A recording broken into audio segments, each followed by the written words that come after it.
Good morning students. Jyoti public senior secondary school में के online classes में आप सभी लोगों का स्वागत है। हम 6th क्लास का टॉपिक पढ़ रहे थे, तो 6th के अंदर सिविक्स का टॉपिक था हमारा नागरिक शास्त्र का। उसमें लेसन नंबर 19 को हम पढ़ रहे थे। सिविक्स के पार्ट में लोकल गवर्नमेंट के बारे में हम लोगों ने अध्ययन किया था, स्थानीय स्वशासन या स्थानीय सरकार के बारे में। द पंचायती राज के नाम से इसे जानते हैं। बहुत सी बातें आपको पिछले वीडियो के अंदर बताई गई थी, जैसे कि पंचायती राज दिवस कब मनाया जाता है, तो 24 अप्रैल को मनाया जाता है, क्योंकि पूरे देश के अंदर ये जो नियम था, पंचायती राज व्यवस्था थी, लागू हुई थी 24 अप्रैल 1993 को। 1992 के अंदर यह अधिनियम पारित हुआ था।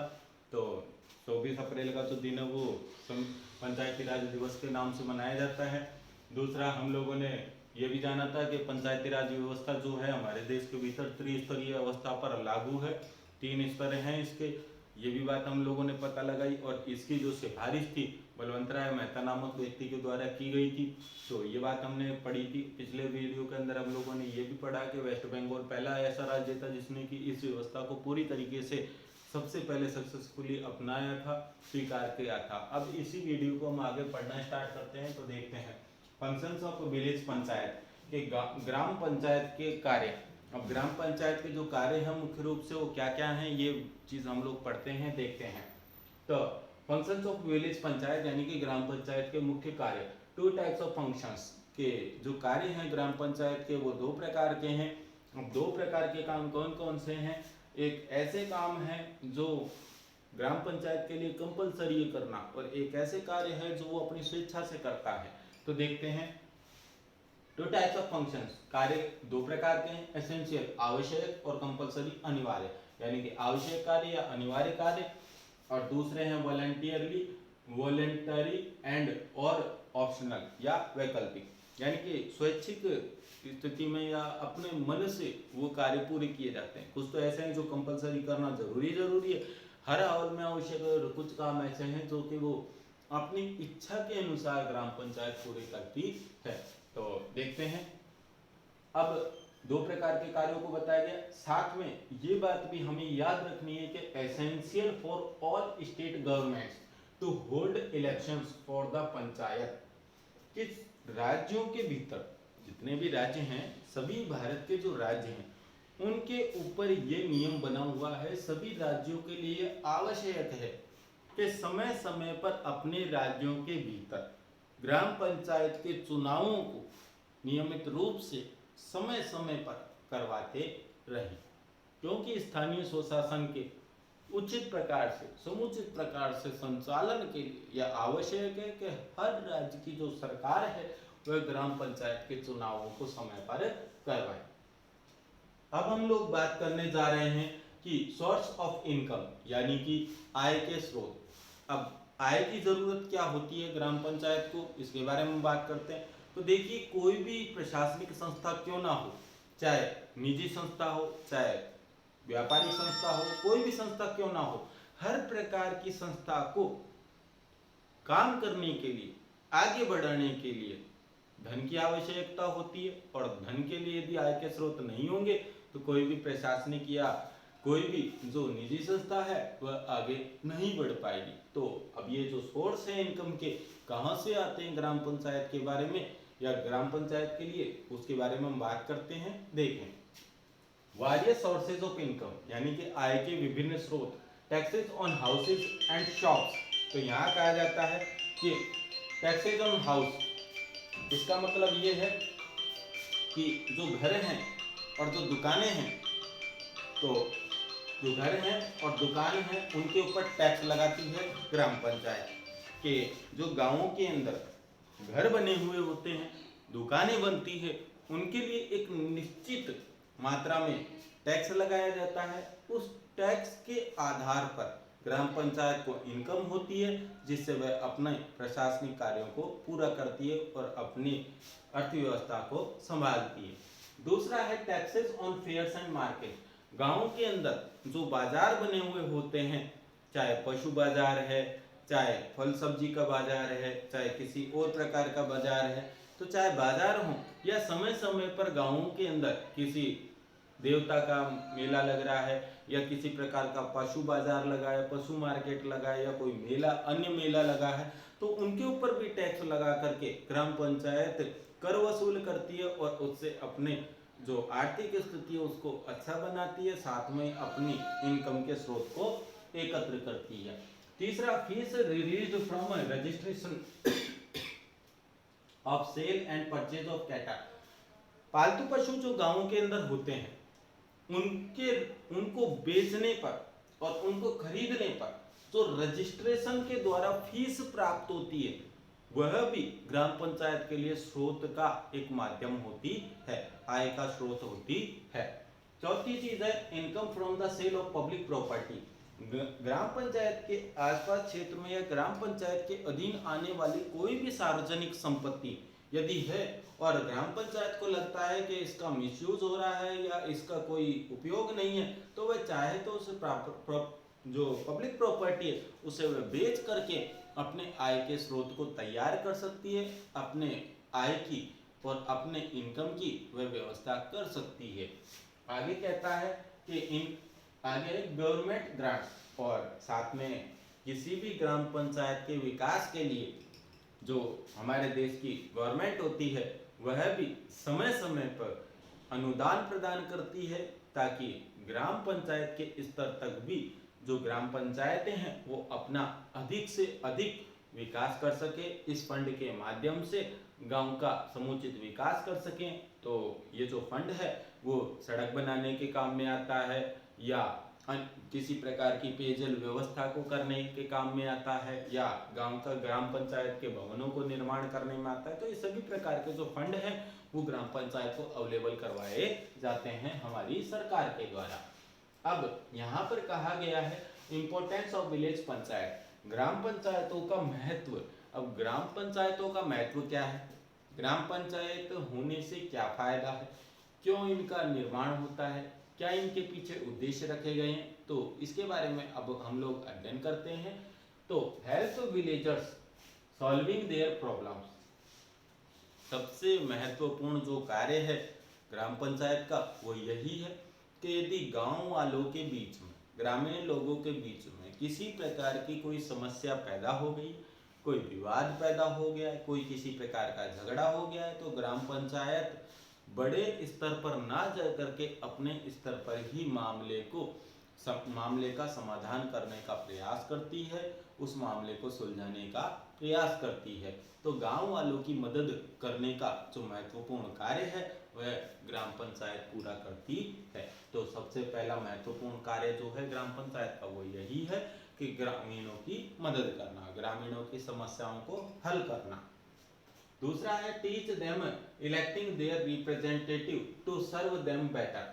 आगे कहता है कि ग्राम पंचायत का एक महत्वपूर्ण कार्य यह भी है कि जिस प्रतिनिधि को वह ग्राम पंचायत के चुनाव के लिए चयन कर रहे हैं तो वह व्यक्ति ऐसा होना चाहिए जो आगे जाकर के ग्राम पंचायत का विकास करे, न कि सिर्फ अपने स्तर पर ही सिर्फ अपना स्वयं का विकास करे।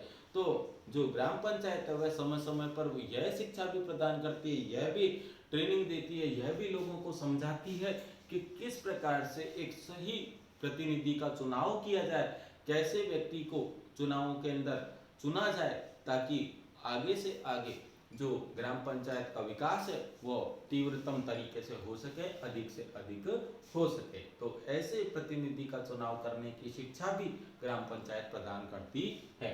अगली बात है कि such village panchayat give first lesson in democracy. अब डेमोक्रेसी शब्द एक बड़ा व्यापक शब्द है, बहुत बड़ा शब्द है, और डेमोक्रेसी की जो शुरुआत है तो हम कह सकते हैं कि इसकी पहला जो स्टेप है डेमोक्रेसी का वह स्टार्ट हो जाता है ग्राम सभा से लेकर के। तो ग्राम सभा के बाद में ग्राम पंचायत तक तो डेमोक्रेसी का जो फर्स्ट लेसन है वह ग्राम पंचायत प्रदान करती है और डेमोक्रेसी की शुरुआत ग्राम पंचायत से ही हो जाती है। आगे थर्ड नंबर की बात को हम पढ़ते हैं, villagers learn to cooperate with one another solving their problem. अब हम देखते हैं वैसे तो मनुष्य एक सामाजिक प्राणी है, सामाजिक प्राणी होने के नाते मनुष्य में इतनी समझ होती है, इतना उसमें भाव होता है कि वह एक दूसरे की हेल्प करता है। लेकिन गांव के अंदर यदि किसी प्रकार की कोई मुसीबत आती है, समस्या आती है, तो उसे सॉल्व करने के लिए भी जो ग्राम पंचायत है वो लोगों को यह समझती है, इस प्रकार की भावना ग्रामीण लोगों के अंदर विकसित करती है कि वो एक दूसरे की हेल्प करने के लिए हमेशा तैयार रहते हैं। फोर्थ जो पॉइंट है, panchayat teaches the villagers for self help and not to be over dependent on government. Panchayat जो है ग्रामीण लोगों को ये समझाती है कि अधिक से अधिक आत्मनिर्भर बना जाए, स्वनिर्भर बना जाए, क्योंकि दूसरे और अधिक से अधिक सरकार के ऊपर निर्भर नहीं रहा जाए, ऐसा करने के लिए, ऐसा बनने के लिए ग्राम पंचायत अपने ग्रामीणों को शिक्षा देती है।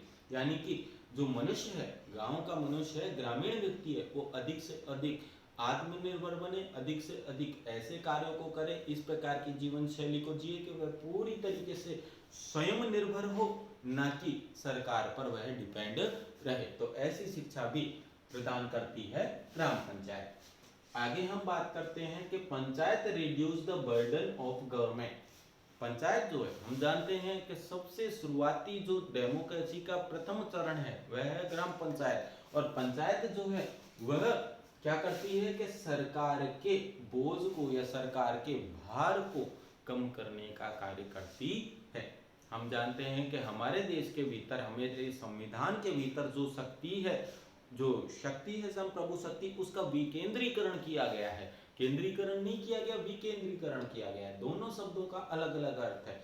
केंद्रीकरण का मतलब रहता है कि सारी शक्ति एक ही आदमी के पास है, लेकिन विकेंद्रीकरण का मतलब है कि प्रशासनिक शक्ति जो है वो कई चरणों में कई लोगों के को बांटी गई है, तो ये विकेंद्रीकरण का अर्थ होता है। तो हम जानते हैं कि पंचायत स्तर पर जो सरकार का भार है वो भार को कम करने का दायित्व पंचायतों को प्रदान किया गया है। तो हम ये कह सकते हैं कि सरकार के भार को कम करने के लिए ग्राम पंचायत भी एक महत्वपूर्ण भूमिका निभाती है।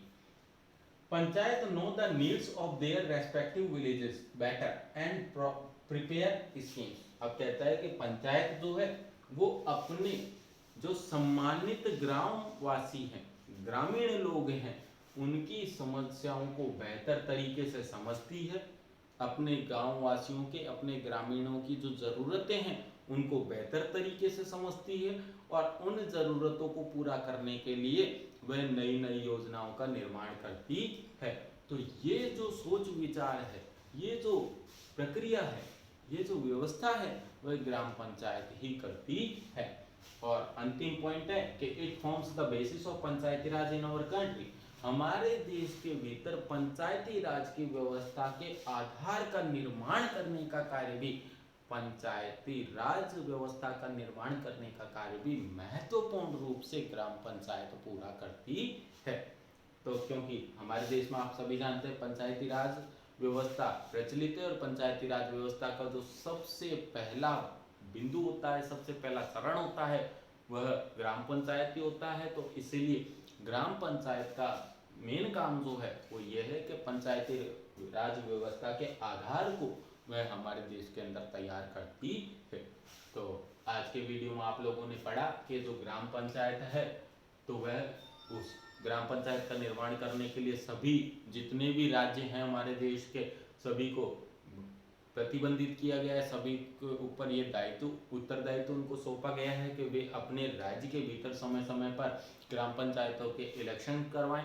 उसके बाद में अभी आप लोगों ने पढ़ा कि जो आय के स्रोत हैं वो किस किस प्रकार से आते हैं, किस किस प्रकार से ग्राम पंचायत को आय होती है। तो उसमें हमने पढ़ा कि घरों पे, दुकानों पे टैक्स लगाए जाते हैं, मेलों और बाजारों पे टैक्स लगाए जाते हैं, जानवरों, जो गाँव के अंदर पाए जाने वाले जानवर है उनकी बिक्री और उनको खरीद करके जो उनका रजिस्ट्रेशन होता है उनके ऊपर फीस लगाई जाती है, तो उससे भी आय होती है ग्राम पंचायत को। चौथा बिंदु हम लोगों ने पढ़ा, पब्लिक प्रॉपर्टी को सेल करके इनकम होती है, और साथ में सरकार के द्वारा जो अनुदान प्राप्त होता है। तो ये सभी तरीके होता है जिससे कि ग्राम पंचायत को आय प्राप्त होती है। फिर इसके बाद में अभी आप लोगों ने इंपॉर्टेंस ऑफ विलेज पंचायत पढ़ा टॉपिक, इसमें आपको बताया गया कि विलेज पंचायत जो है उसके क्या महत्व है, किस प्रकार से महत्वपूर्ण है विलेज पंचायत। तो आज के टॉपिक में सिर्फ इतना ही पढ़ेंगे। इसके बाद अगला जो इस लेसन का टॉपिक है वो हम कल के वीडियो में पढ़ेंगे। तो ये वीडियो आपको अच्छा लगा तो आप अधिक से अधिक इसे लाइक, सब्सक्राइब और शेयर कीजिए। बाकी का अगला जो इस लेसन का अगला टॉपिक है वो हम कल के लेसन में पढ़ेंगे। तो थैंक यू।